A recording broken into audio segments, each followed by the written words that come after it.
আজকে চলে আসলাম আমাদের জার্মানির থুরিংগেনের রাজধানী এয়ারপোর্টে চলে এসেছি।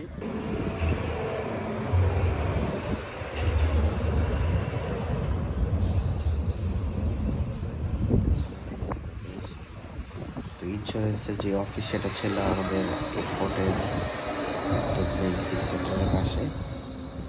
তো যেহেতু আমার হচ্ছে এয়ারপোর্টে আসা, জার্মানির কোনো শহরে প্রথমবারের মতো আমি আসলাম। এখানে অনেক মানুষ, নর্মালি আশেপাশে যে সিটিগুলো বা আমি যেখানে থাকি এখানে তো মানুষ থাকে না। তো প্রথম আমি জার্মানির কোথাও এসে এত মানুষের সাথে দেখতেছি।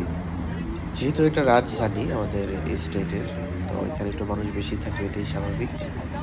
এত মানুষ এতদিন পরে একসাথে দেখে আসলে খুব ভালো লাগছে।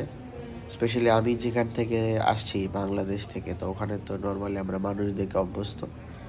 তো হঠাৎ করে যখন কোনো মানুষ আশেপাশে পাই না, মানুষ কম, তখন খুবই হতাশ লাগতেছিল।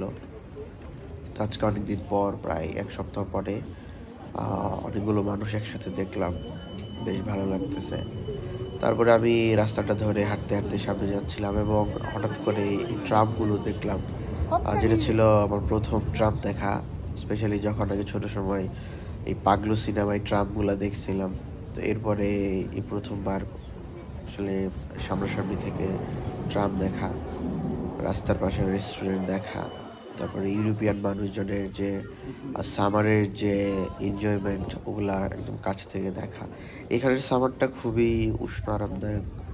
তো আমাদের শীতকালে যেরকম রোদ থাকে, হালকা ঝিরিঝিরি বাতাস থাকে, ঠান্ডা বাতাস থাকে, এখানকার সামারটা ঠিক সেরকম। নাও তো গরম, নাও তো ঠান্ডা, খুবই সফট একটা ওয়েদার। আজকের ওয়েদারটা খুব সুন্দর ছিল। তো সবকিছু দেখতে দেখতে, ভিডিও করতে করতে আমি প্রায় আমার যে অফিস, হেলথ ইন্স্যুরেন্সের টিকে অফিস, এটার সামনে চলে আসি। তো ওখানে যাওয়ার পরে আমি আমার যে প্রবলেম ছিল ওই জিনিসগুলো আমি ওর সাথে ডিসকাস করি, ওরা খুবই হেল্পফুল ছিল। এটা হচ্ছে আমার টিকে অফিস।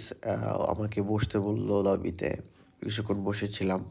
তারপর ওখানকার একজন এজেন্ট আসলো, সে কথাবার্তা বললাম এবং কাজ শেষে আমি আবার ব্যাক করলাম আমার ভার্সিটিতে। এসে দেখি ভার্সিটিতে ফুটবলের ফাইনাল চলতেছে।